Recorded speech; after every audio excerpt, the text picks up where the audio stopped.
मुझे नहीं मालूम है क्लास क्या है, C++ क्या है, लेकिन जितने लेक्चर मतलब आधे घंटे के लिए जाता था अंदर और 3.5 घंटे में बाहर आता था क्लास से। मतलब मैं एक चीज़ छेड़ देता था, मुझे आती तो थी नहीं वो। जैसे मैं सॉकेट प्रोग्रामिंग के लिए पूछने गया था सर बाइंड कैसे करते हैं, गुस्सा सुबह था शाम को निकला था पूरी सॉकेट प्रोग्रामिंग समझ के। मतलब वो बोले जब नहीं मालूम तो जार्गन्स मत फेंको, पूछ लो, कह दो नहीं मालूम मुझे, सर नहीं मालूम, ले बैठ जाओ।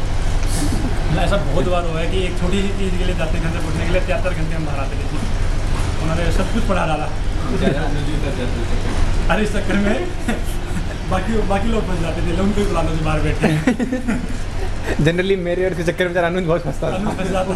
वो बेचारा बहुत कम बोलता था, कहता था कि अगर बोलूँगा तो फंस जाऊँगा, इसलिए बोलता ही नहीं था। और हम बोलते थे, हम फंस जाते तो आपने उसे ही बुला लो। अब ये बात ये सबको भी मालूम थी अनुज की दिक्कत क्या है। अनुज को बोलते हैं 256 लिख के, अनुज 2 की पावर में कितना आएगा 256? वो कहता था 8। पक्का 7 नहीं आएगा? तो सर 7 ही आएगा। तो अनुज 8 ही आएगा। मतलब इस तरीके से अनुज को बिठा के लेते थे आराम से। रेड्डी से थोड़ा परेशान तो रहता था मैं, आज भी हूँ। जैसे दिखा उसके सामने नहीं होता, लेकिन परेशान तो मुझे कर देता वो काम करते हुए। मतलब रिस्पॉन्स ऐसे बैठा रहेगा, मैं कहूँगा रेडी, जब मैं 5 मिनट वेट करके वापस चलने लगूँगा तो बोलेगा हाँ।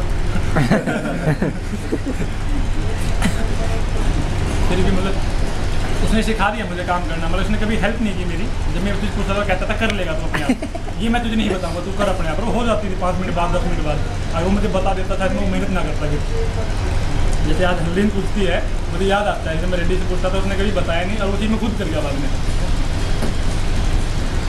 सुन रहे हो तुम? तुम्हें नहीं, मैं उसको बता रहा हूँ। वो जब जाके हेल्प करता है, जब मतलब ये हो जाता है ना अब ये कर ही नहीं सकता बस, तब जाके वो खुद काम कर लेता है, तब भी हेल्प नहीं करता, कहता मैं कर लूँगा।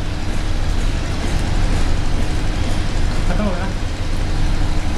संजीव के बारे में अभी संजीव, ज्योत्सना, विभोर, वो आशीष ही बोलते हैं यार। अरुण सर, सुशील से पुलवामा के बारे में।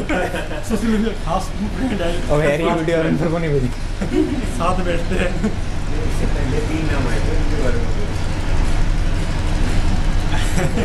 संजीव सर का बहुत फेमस कोट है एक दीपक के लिए।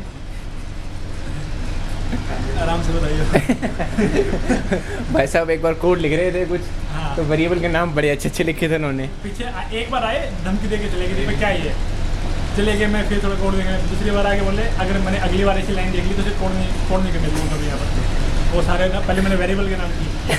मैं कह रहा था सर ये टेस्ट प्रोग्राम है, मैं बाद में सही कोड लिख लूँगा, फिर टिका एक इसलिए तू पहले इस पर मेहनत करेगा फिर असली कोड पे मेहनत करेगा। मैं तब समझ में आ गई थी बातें मुझे। बताइए उस दिन में वैसे मूवी तो हम साथ ही देखते थे बैठ के। वो मुझसे पूछते थे कि कोई मूवी तो देखे, मैं उनसे पूछता था सर आपके पास बता दे तो। ज्योत्सना मैम मुझसे पूछती, मतलब मैं घर चला गया, अनुज मेरा काम संभाल रहा था तो आके पूछती है दीपक का काम तुम भी संभाल रहे हो सबसे? बोले यस मैम, तो कौन सी मूवी डाउनलोड हुई इस बार?